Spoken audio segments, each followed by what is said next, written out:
ये लड़की के जे बाल होते हैं वो लड़के फंसाने के जाल होते हैं।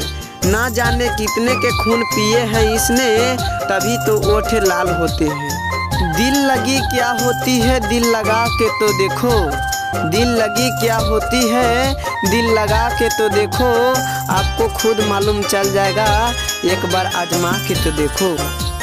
ना ही मजा रेल में ना ही मजा खेल में, ना ही मजा रेल में ना ही मजा खेल में, तोहके अपना साथ भगा के ले जाइब, चाहे तहार बाप भेजा दी मोतिहारी के जेल में। चमन में फूल खिलते हैं फूल कोई और चुमटेगा, चमन में फूल खिलते हैं फूल कोई और चुमटेगा, मुहावत हमसे करती हो और मजा कोई और लूटेगा। पलटकर देख जालिम तमन्ना हम भी रखते हैं, पलटकर देख जालिम तमन्ना हम भी रखते हैं, अगर तुम हुस्न रखती हो तो जवानी हम भी रखते हैं।